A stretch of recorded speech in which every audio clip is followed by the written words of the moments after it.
હું છું જયેશ ચૌધરી. આપ જોઈ રહ્યા છો વીટીવી ન્યૂઝ. વાત કરીશું મહત્વપૂર્ણ સમાચારોની. તો કોલંબોમાં ભારતની જીત થઈ છે. શ્રીલંકા સામે ભારતની જીત થઈ છે. એક ઇનિંગ અને 53 રને ટેસ્ટ શ્રેણીમાં ભારતની જીત થઈ છે. શ્રીલંકાની ટીમ બીજી ઇનિંગમાં 386 રને ઓલ આઉટ થયું છે. તો કોલંબોમાં ટેસ્ટ શ્રેણીમાં શ્રીલંકાને ભારતે હરાવી છે. બીજી ઇનિંગમાં જાડેજાએ 5 વિકેટ મેળવી હતી, તો અશ્વિન અને હાર્દિક પંડ્યાએ બે વિકેટ મેળવી હતી. ભારતે 9 વિકેટના નુકસાને 622 રન બનાવ્યા હતા. તો કોલંબોમાં ટેસ્ટ શ્રેણીમાં શ્રીલંકા સામે ભારતની જીત થઈ છે. એક ઇનિંગ અને 53 રને ભારતનો વિજય થયો છે. શ્રીલંકાની ટીમ બીજી ઇનિંગમાં 386 રને ઓલ આઉટ થઈ છે.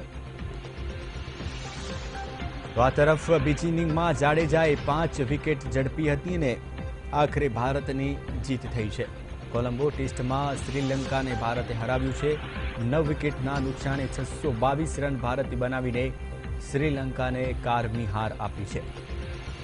તો કોલંબો ટેસ્ટમાં શ્રીલંકા સામે ભારતની જીત થઈ છે. એક ઇનિંગ અને 53 રને ભારતનો વિજય થયો છે.